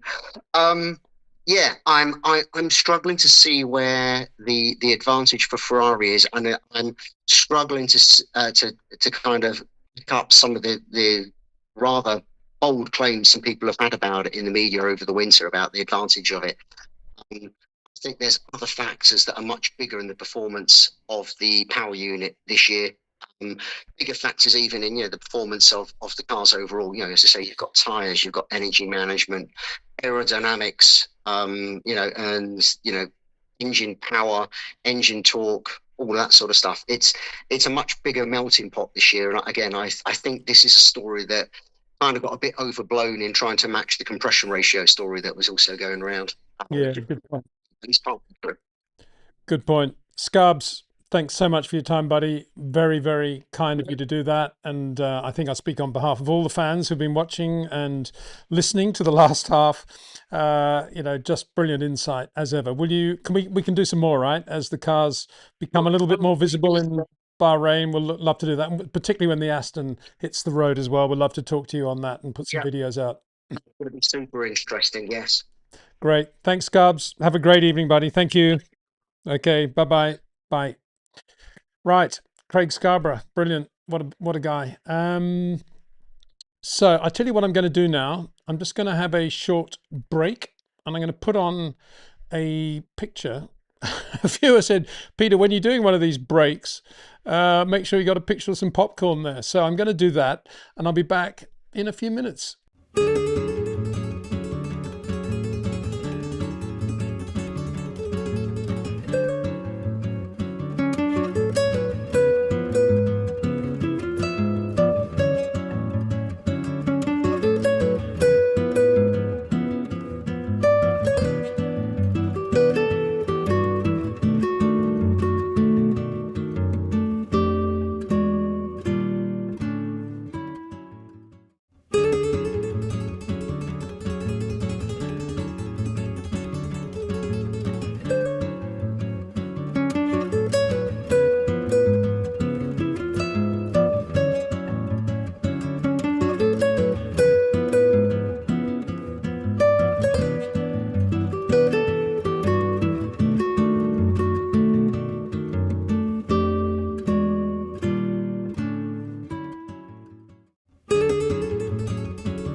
Here we are back again. Thanks. Sorry, sorry about that. Um, Before we go any further, I just wanted to record the passing of Hans Hermann, one of the, well, just great racing driver, and I'm still in awe of the span of his career and the range of cars he raced, and how proficient he was, I guess is the right word, super professional. Won countless world endurance races, Sebring, Daytona, Le Mans. Very, very good in sports cars and not bad at all in Formula One as well, in the one or two chances he had. So I thought I'd just, bearing in mind he's just passed away, age 97. I mean, what a guy. I thought I would just do a few, show you a few pictures of what he was all about. He started in effectively 53 in this rather ropey car called a Veritas. There were a few of them around at the time. He was born in the Stuttgart area and started to show his pace in that, and very quickly impressed Huschke von Hanstein of Porsche, and was given lots of opportunities. And because he went well there, by 54, he was racing a factory Mercedes in the German Grand Prix. He was named as a Mercedes driver as a result of that 54 couple of appearances for 55. And in 54, poor guy. I mean, everybody else was at the Nürburgring in the factory German Mercedes team in the normal W196 car. And he was in the Streamliner around the Nürburgring, a car that Fangio had said was almost impossible to drive around Silverstone. And there's Hans Hermann, who drove that Streamliner in the 54 German Grand Prix, and he qualified fourth. Unbelievable. Right up there. Very, very good. Ahead of Hermann Lang, for example, in one of the open wheel W196s. And he didn't do much in the race, but on the back of that performance, you realized how quick Hans Hermann was. And interestingly, 55, he had that factory drive for the year. But at the Monaco Grand Prix, in practice for the Monaco Grand Prix, he had a massive shunt at the top of the hill at Casino Square, going into Casino Square, pretty much as it is today, and went off on the outside, broke his pelvis and ribs and all sorts of things, and didn't race again that year. And here's the punchline. His place at Le Mans that year as a Mercedes factory driver was taken by Pierre Levesque, who was the driver who, well, Lance Macklin, Mike Hawthorne collided, and basically Levesque was a passenger in that and punted off on the left and somersaulted in his Mercedes into the crowd. And as we know, 55 Le Mans, 85 people and Levesque were killed. Now, obviously, that may it may not have happened to Hans, but it was interesting. That was the car that Hans would have been racing had he not had that accident at Monaco. Anyway, fast forward to the 59 German Grand Prix. He's made a comeback and he's back to full health. But look at this. He's driving at Aarhus, which is where this 59 German Grand Prix was staged in Berlin. It was basically two parallel straights with corners at either end. And this one, you can see below the Martini sign, the track went right and then it went into a long left-hand loop. And anyway, he's in a BRP, British Racing Partnership, BRM, front engine BRM, and the brakes failed. And you can see he went through the straw bales there, and then somehow the thing got airborne. And that's him on the ground, crouching, watching that car destroy itself. Unbelievable photograph by Julius Wittmann, one of the great all-time Formula One photographers. You must look his work up. I think it's with Getty now. Pretty sure it's with Getty. One of the great photographers. And that picture is one of the classic all-time Grand Prix photographs, of course. So following year, he won the Targa Florio in this beautiful RS60 Porsche, which he shared with Joe Bonnier. And that was the beginning of Porsche's reign at the Targa, and how well they did on that lovely circuit in Sicily over many years. And fast forward, he did a lot of winning in 68 in a Porsche 9. He drove a lot of great races for Porsche, 907s, and 68 he won 3 races, Daytona, Montlhéry and Sebring. And 69 he was in this beautiful 908 Longtail coupe at Le Mans, and of course had that amazing battle with Jackie Ickx right to the last 100 meters of the 24-hour race, which Ickx won, having walked to his car at the Le Mans start in protest of how dangerous Le Mans starts were. Took his time with the seatbelts, etc. Anyway, Hans Hermann, that car was slightly quicker in a straight line than Jackie's Golf GT40, and Hans passed Jackie on the Mulsanne straight on the last lap. They're having a big battle over the last hour, and Jackie knew that if he did that, he would just be able to dive down inside under braking, and the GT40 was better under braking, and take the lead into the Mulsanne right-hander, which he did and won the race. So Hans got a bit of flack for that, sharing the car with Gerard Labrousse. Obviously, Gerard was not very happy, but made up for everything with victory at Le Mans in 1970 with Richard Atwood in that beautiful Porsche 917K in the colours of Porsche Austria, Salzburg. Hans-Dieter Deschamps, team manager. So he, he second in 69, won it in 70, and then he retired. He'd had enough, and good luck to him as well. But one of his last single-seater races actually was at the German Grand Prix in 69 in a Formula 2. We had this question in a live stream last week, actually. How did Formula 2 cars ever race in Formula 1? Well, there's a good example of Hans in a Lotus 59 Formula 2 car, Roy Winkelmann. The Formula 3 car was the 69, the F2 car was the 59. And there he is at the Nürburgring. He didn't actually race, he qualified, but he didn't race because his friend Gerhard Mitter was killed in practice that year, sadly, in a Formula 2 BMW, and along with Dieter Quester and another German driver, Hans decided not to race as a mark of respect for that and for Gerhard's loss. And so that was the end of his career. And he went on, as I say, to live to the ripe old age of 97. But can you believe it? Just look at these pictures again. I mean, it's hard to believe, isn't it, that there he is in the German Grand Prix 69 in a Lotus, a relatively modern looking Lotus, I mean, by most standards, and probably even the same corner. There he is in a 54 Streamliner Merc at the Nürburgring. I mean, what a career. Amazing to have done that. And I was very privileged to, courtesy of Evie Gurney, Dan Gurney's widow, wife, who were very close friends.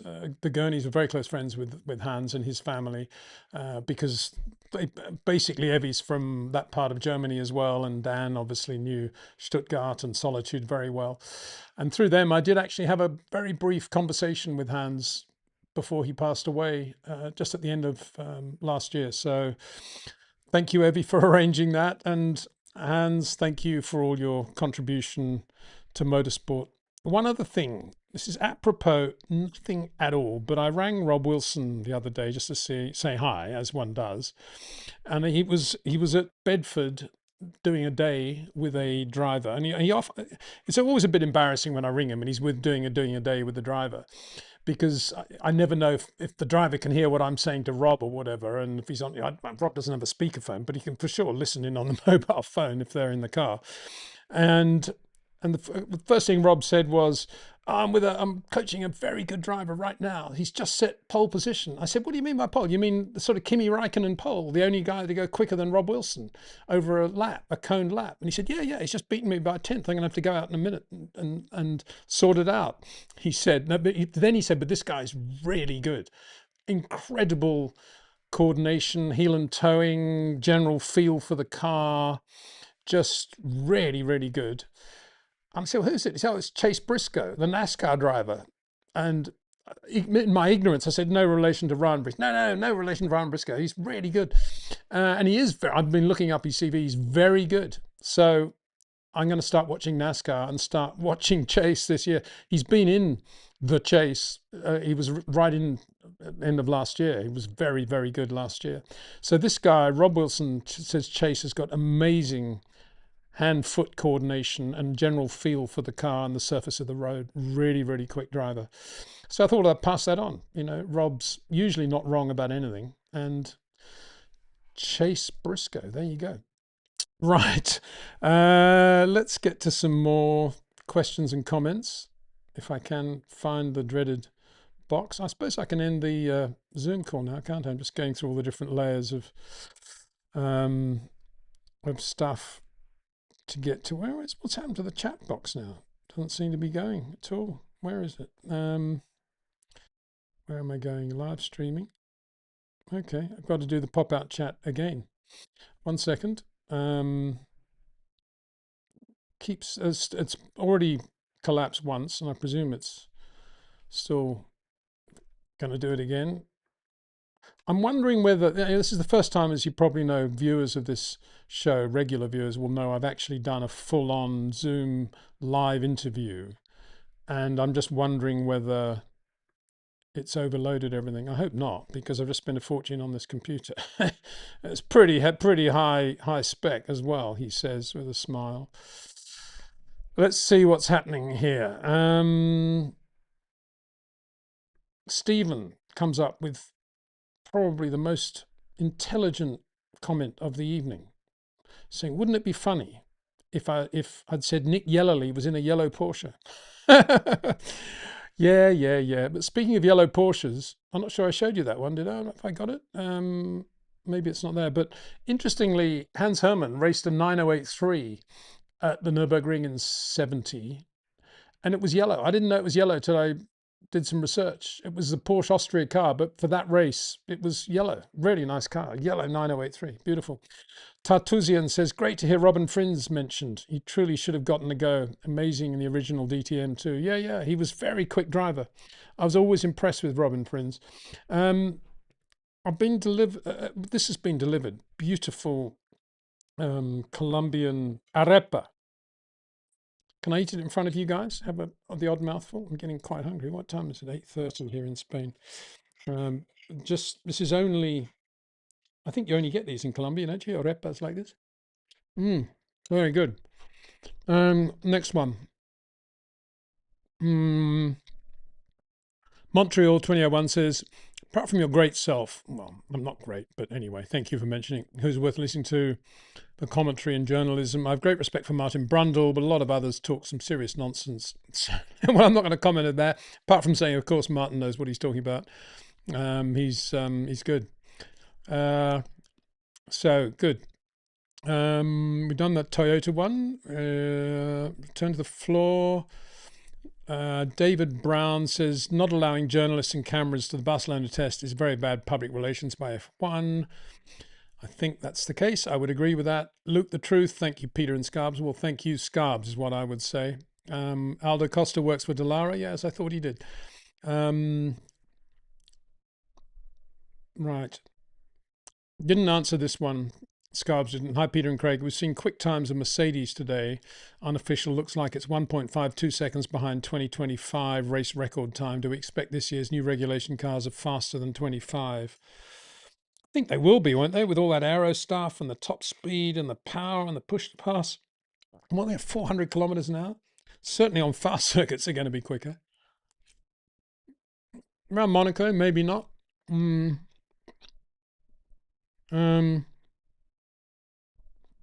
So, Box Fresh says, if 50 dogs barked at the same time, would it be louder than a Formula One car? Depends on the dogs, of course. Got some Dexter. You probably only need 3 Dexters, I would think, to be louder than a Formula One car. Callie's amazing, says, excuse me, Tartusian. That would be amazing. Yeah, well, he is. He's mega. And I'm going to try and follow him throughout the year and what he's doing. I say follow him, just sort of keep everybody up to date, including myself, obviously, on what Callie's doing in Japan. And he will have got a bit of confidence, I think, from that wet drive in New Zealand. And quite a high standard of driving, too. So there you go. Jez James, hi Peter. Why do you think Lewis was a different or better driver prior to 21? Do you mean Lewis's natural talent of touch and feel was greatly affected because of the circumstances that led him down? Well, not because of the circumstances that led him down, but because of the car that led him down. He'd never driven a car with horrendous bouncing and flick oversteer and 0 front end. And of course, everything else would have gone through his mind when he was back at a hotel or wherever he was going to be when he wasn't in the race car. But when he was in the race car, he was suddenly in this monster of a car that was a shock to him, because who would ever have imagined Mercedes could have built such a bad car at the beginning of 2022? And I think that, because I say he'd never had to drive a car that bad, I don't think. I'm just trying to think, maybe his first season Euro F3 wasn't that quick. Maybe the car was difficult, but I don't think it was anything like as bad as the Mercedes F1 car in 2022. And I think, given the fact that by then he had won 7 world championships and he'd been racing in Formula One since 2007, that unlike a young guy who would, George Russell, who would adapt to some of a couple of the good things about the car and sort of be right on the edge on all the other stuff. I think Lewis, because he'd just done so much already, I think his approach was to, well, what's this all about? And he just tried to find a way of driving that gave him some sort of consistency and stopped him putting it in the wall every 5 minutes. And that way was to extend the brakes in a straight line, go in a little bit wider and be a little bit more circumspect about when he got the power on, and only get the power on when he could feel the car could take the load, and eliminate the possibility of, a mid-corner flick oversteer, or try to minimize bouncing as well, obviously, in terms of ride heights. And I think all of that added up to Lewis, changing his style. And I think he's found it quite difficult to get back to where he was in 21, when he was driving more or less as Max is driving right now. And Lewis was right there with Max. And he definitely was taking wider corner approaches throughout that period from 22 to 25, getting a little bit better last year. I say better, getting a little bit earlier into the corners, a little bit more confidence in the Ferrari, but still the Ferrari was not a great car. I still think that if magically this Ferrari is a quick car, by which I mean as quick as the 21 Merc was relative to the opposition, I think Lewis very quickly will get back to where he was. But if it's not, I don't see him getting back to that level if the car is a difficult car. And by that I mean flick oversteer, unpredictable rear, particularly medium high-speed corners, and a front end that doesn't give him enough feel to be able to lean on it going in. And that's what Charles Leclerc obviously complains about most of the time as well. So there we go. I'm trying to limit to 2 questions per person as per the description of the video. I think that's only fair for everybody. And so I'm just going through now to try and get some new ones. Tatosian says, any thoughts on the new MotoGP regs? Absolutely none at all, I'm afraid. But I have got thoughts, not that it's relative to MotoGP, but I have got thoughts on the Monte Carlo Rally and my man, Ollie Solberg, who I started watching in 24 when he was in the Skoda Rally 2 and was just blown away by how good he was. And I remember back end of that year talking to some quite senior people at Hyundai saying, I can't believe you guys aren't rehiring Solberg. I mean, he looks unbelievably quick. He's like the quickest guy out there. He's unbelievable.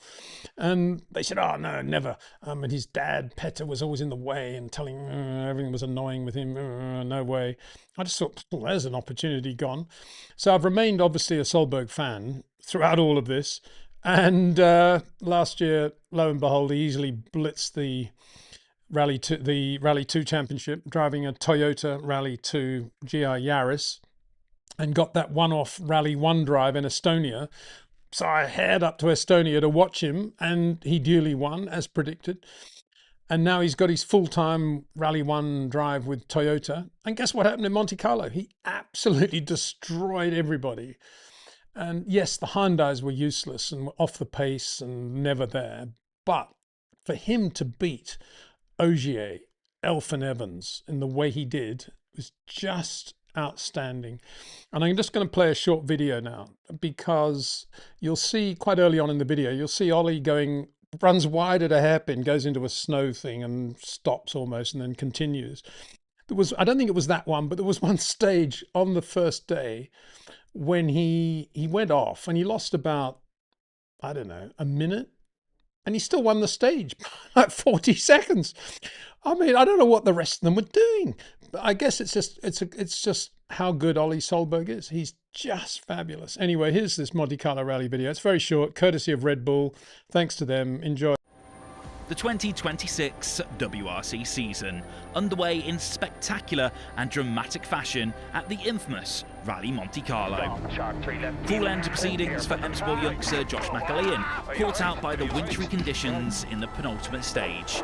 Big impact, his Puma R1 badly damaged. Another moment for rally leader Oliver Solberg. 2 narrow escapes already this weekend. The young Swede caught out on the slush and snow, no harm done. Strong end to an otherwise frustrating rally for Hyundai. Frenchman Adrien Fourmeau blasting through the end of the rally power stage, but unable to repeat last year's podium finish. Welshman Elvin Evans in second place, ready to take advantage of any mishaps, posting the quickest time in the power stage for maximum bonus points.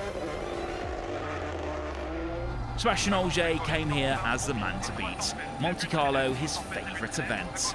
Not this year. The world champion finishing strongly on his way to another podium finish. A weekend to remember for Oliver Solberg, returning to the top flight of the sport in style. No mistakes in the final stages to become the youngest Monte Carlo winner of the WRC era. Extraordinary start to life back in the top flight. Oliver Solberg achieving what Dad, former world champion Petter, never managed, winning the most famous rally of them all. Solberg's winning margin an impressive 51.8 seconds, ahead of Elvin Evans and Sebastian Ogier, completing a Toyota podium lockout ahead of Hyundai pair Adrien Fourmeau and Thierry Neuville.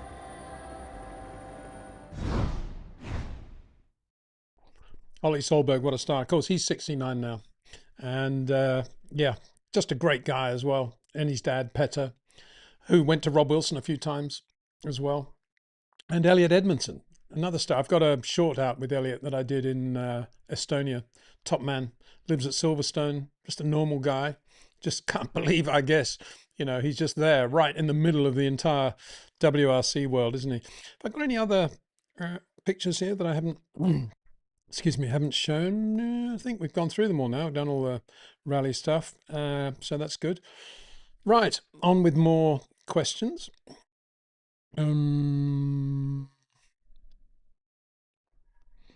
Montreal again. Have to be the last question, Montreal. Got to be disciplined about this. Hi, Peter. Love the show. Thank you very much. Is there space for historic Formula One properly integrated into the Formula One calendar with X or B League drivers racing seriously? I don't think so. I mean, unlike other sports, I don't think sort of masters racing works in motorsport. That's just my opinion. It just isn't the same really. And what do they drive? And it's difficult fitting into the cars and all that stuff. I think it's better to think of what you call B League there, which is what I always talk about. We need to have a second tier world championship for a lot of those guys that I mentioned in the Daytona 24-hour results. You know, guys like Robin Fritz, for example, very good example of a guy who never got an opportunity in Formula One, super quick. No doubt he would have been very, very good in Formula One. If we had a second tier Formula One now, and they were racing last year's cars or 2 years ago or 4 years ago, and they were cars that were built by the Formula One teams, and it was a championship with its own rights in every dimension, TV, commercial, still an FIA championship, but it was staged at circuits in countries where Formula One wanted maybe to progress in the future but needed to build up more interest around motorsport. That would be a great championship, and it would be a wonderful place for young Formula One drivers to show their talent. And obviously a few older ones would be there as well. But it doesn't, it doesn't happen. And so it's a shame. So Alpha 007 says, does Scarbs have S25? Because my S25 got an update today too. Good phone, average battery. Price too much. Well, I can't imagine Scarbs would have bought it then if the price was too much. Probably got a reconditioned one. No, I'm probably doing him an injustice there, but those reconditioned ones are not bad, are they? Especially if you've got an Apple, because they are. I don't know about the Samsungs, but the Apples are. You get a service warranty with it. Sky F150 says, "Hi Peter, was this showing up? No, it's not. 1 second. Why isn't that showing up? Trying to get this one to work. Don't know why that's not happening. This thing's been giving me a lot of trouble. A lot of things have been giving me a lot of trouble today. One thing that could be going on is it's incredibly windy in Spain at the moment, and maybe there's some drama going on with the internet. Anyway, I have to read this one out. It says, "Hi Peter, if we were to compare tennis playing styles to racing driving styles, who would you say is the Pete Sampras of Formula One, and who would be the Max Verstappen of tennis?" Oh, Pete Sampras. Yeah, he was great, wasn't he? So to me, he was a sort of Jackie Stewart. He was very polished and did everything in a fairly classic way. Had a few idiosyncrasies, but everything was very efficient, very polished, very good mental approach as well. So if taking an overall view, I would say Pete Sampras equals Jackie Stewart. The Max Verstappen of tennis would be Jimmy Connors, I would have thought. Showing my age with all those things. Let's find a current one. Would it be Alcaraz? I don't know. It's so difficult. Let me think. Complete natural talent. No, I would say it was. I would say it was more Djokovic, actually. Putting aside personalities, just in terms of style and how they play, and forging new ways of hitting the ball. I would say Djokovic is a sort of parallel to Max, just being perennially good. So yeah, that's a good question. Interesting question. Got to make you think, doesn't it? T.O. Rally. Hi, Peter and Scarbs. Greeting from Greece. Do you think Ferrari will bring a new aero package to the Bahrain test? I think based on what Scarbs has been saying, this is very annoying that I can't bring your questions up. So what I'm going to do is, yet again, reboot the browser thing in this thing here. Yeah, it's gone. Yeah, so here we go. Why does it keep disappearing, that thing? It's so odd. It's kind of cool how we can do it mid-show, though, isn't it? Reboot it, as it were. You guys probably don't think it's cool. You're thinking, what is going on here? What a waste of time. It's interesting. The code there for it, the last three letters are DFV. Maybe the next question will be about Cosworth. How about that? For browser now. Where are we? I just got to get. Anyway.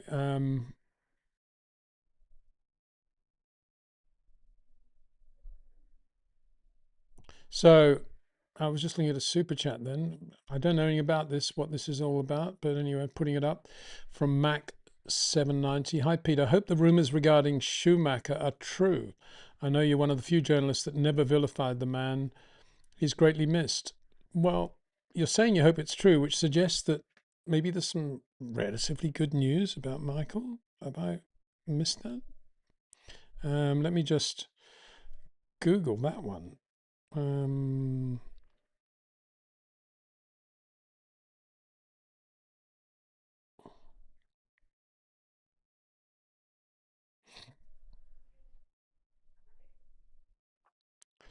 Okay, it says he's no longer bedridden after skiing accident. So anyway, Michael Schumacher is reportedly no longer bedridden nearly 13 years after his skiing accident and can now sit in a wheelchair, making significant milestone in his recovery. Doctors say such progress reflects the slow, long-term nature of traumatic brain injury rehabilitation, where improvements can continue for years through neuroplasticity, even without full independence or communication. Oh, that's great news. And I hope it is true, you know.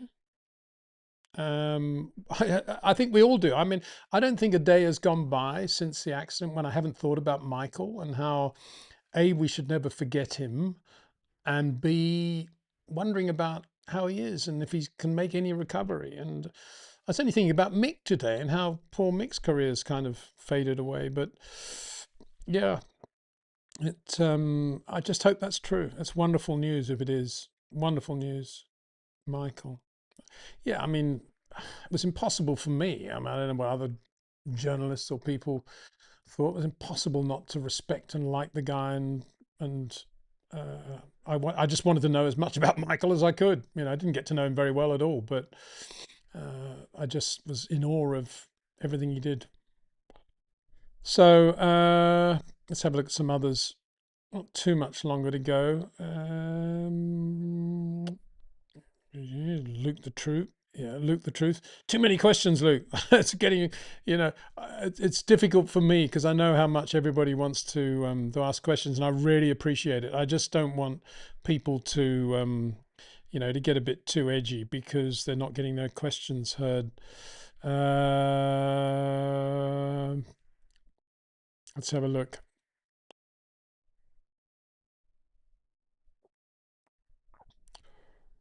So, somebody said to me, I can't remember who it was now, I couldn't find it.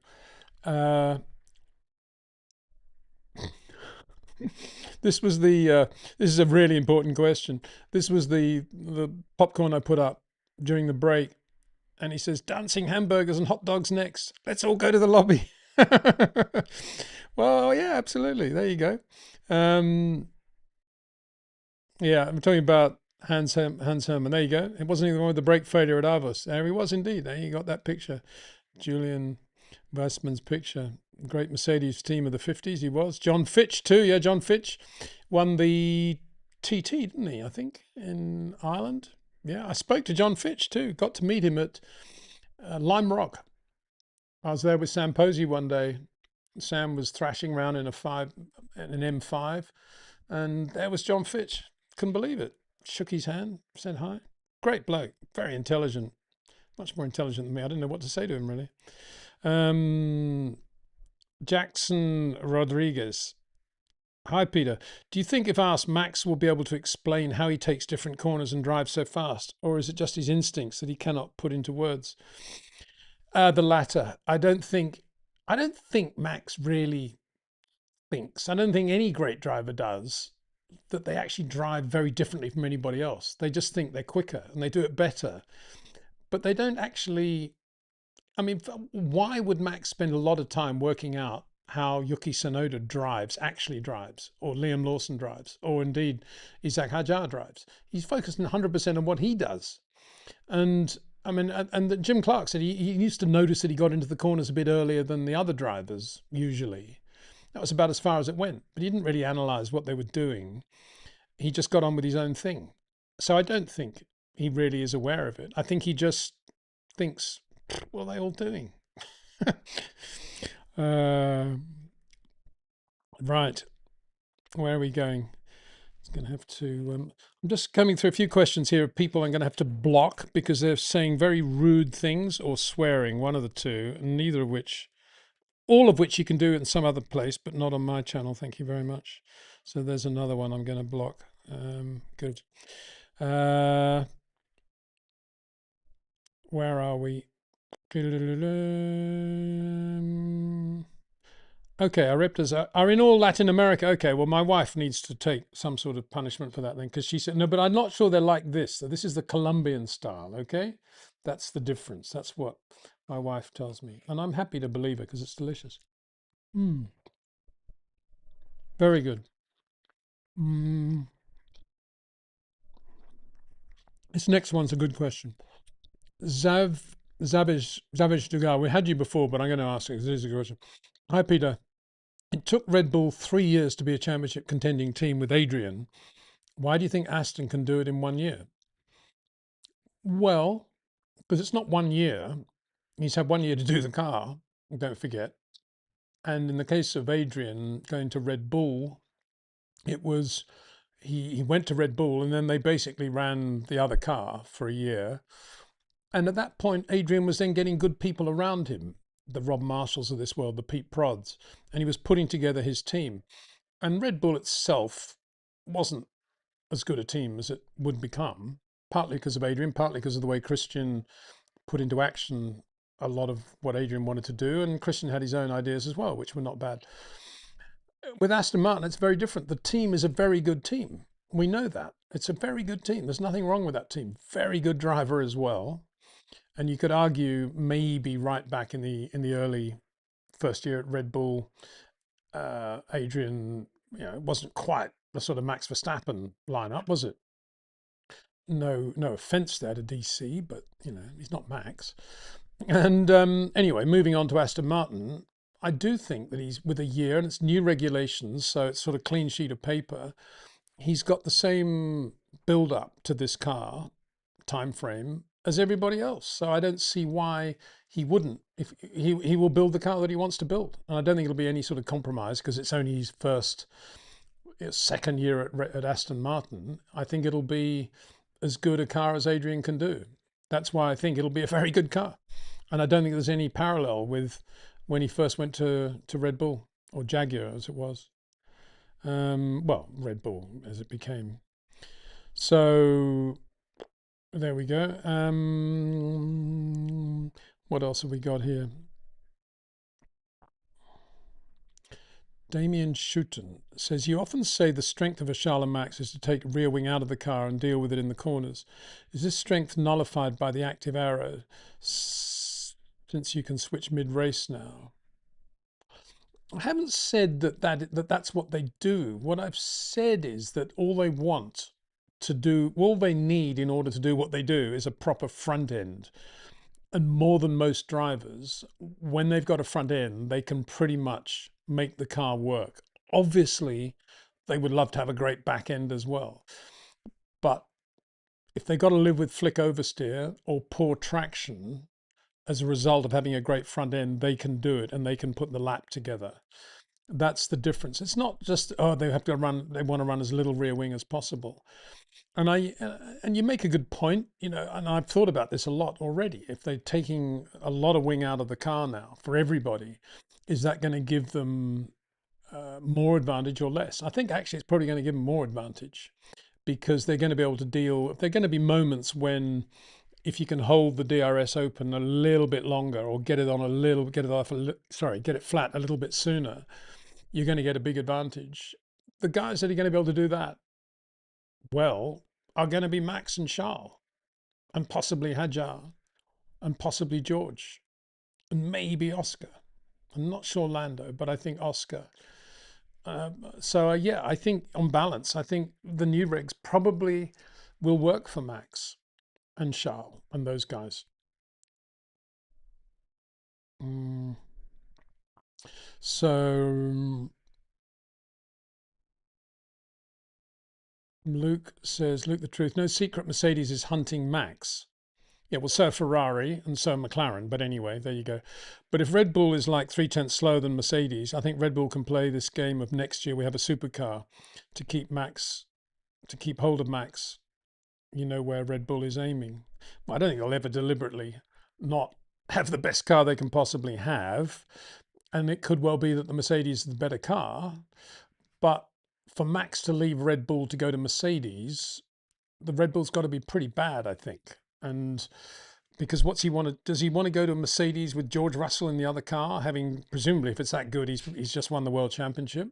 Does Max want to do that? I'm not sure he does. And anyway, as I say, I think you'll find Ferrari will be on the phone to him on a daily basis. I'm exaggerating slightly. I think McLaren will be, any self-respecting team will be constantly talking to Max Verstappen. Why wouldn't you? You wouldn't be doing your job if you weren't. I mean, when Nigel was going well, Arrows, everybody would ring him all the time, trying to get him in the car. I would imagine Jonathan Wheatley's on the phone to him every day, trying to get him an Audi. Why wouldn't they be? So where are we going now? So Antoine says, I did actually answer this one. Yeah, I think it'll be good. I think it'll be good for drivers like Max and Charles in general. I do. I think there'll be a couple of guys who are pretty good at racecraft and all, using everything at the right time and the push to pass and the boost and all that stuff. And I don't know who those will be. It's probably guys that do a massive amount of gaming. Not gaming, sims. Guys like Lawson and that probably quite good, I would think. So there you go.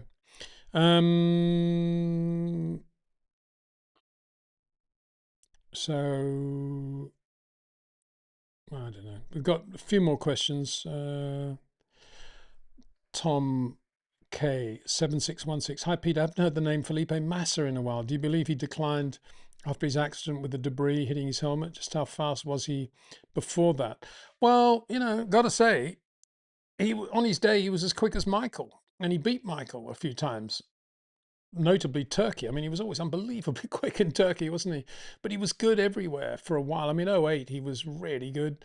So, no, I don't think, I mean, the accident, what was '09, wasn't it? And I think the problem then was Alonso. He never really got on with Alonso at Ferrari. I think he felt that he had this great setup at Ferrari, and it was all destroyed. I think from his perspective, it was all destroyed by Fernando. We wanted everything around his side of the garage, and he was the star driver.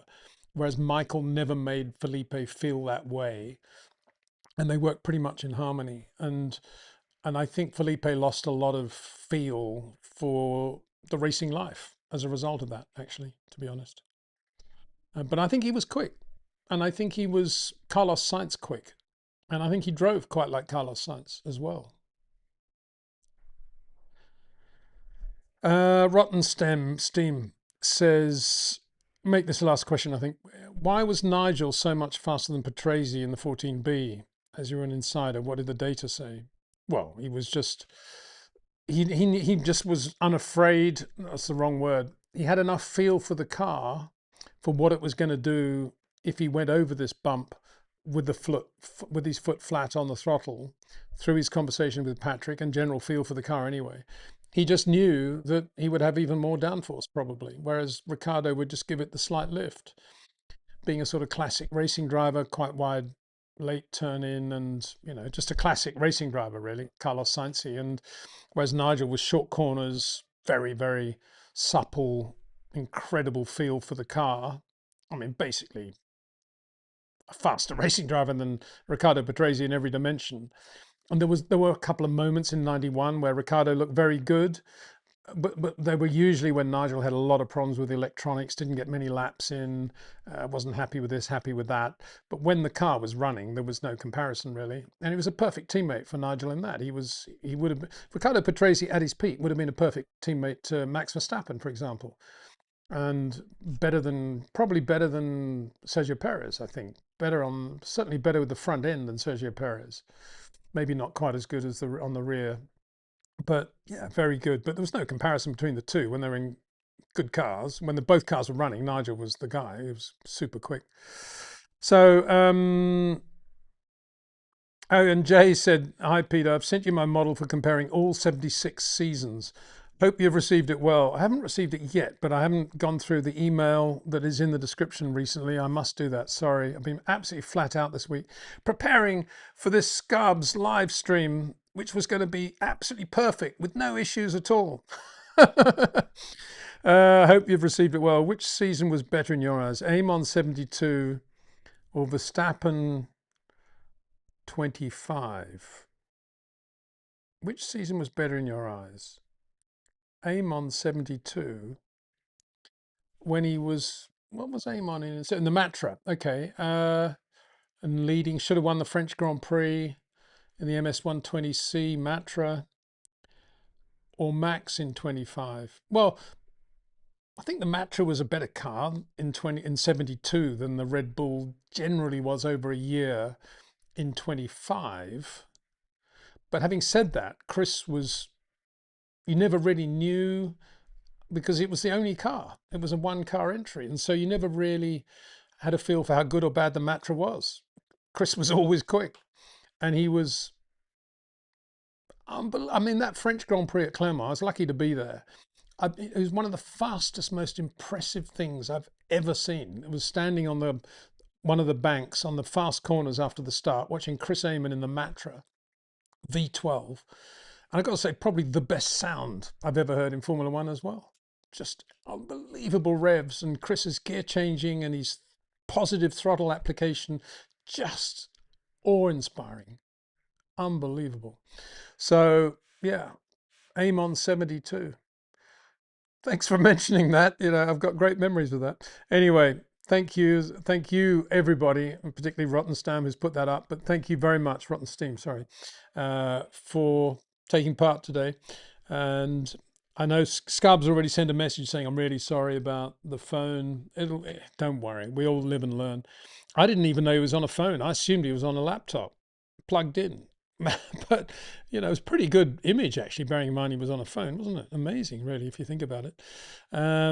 So, yeah, we'll do more with Scarbs, and we're going to have lots of other live guests as well. There is one actually coming up very soon. We haven't actually got the date sorted, but it's a company that has done quite a lot of work with the teams on battery design and development. And they've agreed to come on the show and talk about that and where we're going with batteries in general, solid state or otherwise. So that'll be good. Look forward to that. And of course, we'll be doing live streams with Mark Slade and some other yet to be mentioned special guests that we're going to have along as well. So thanks for watching. Have a very good Wednesday night or day, if whatever part of the world you're in, rest of the week, weekend. See you again soon. I'll be doing some videos, of course, in the normal way. Till then, take care.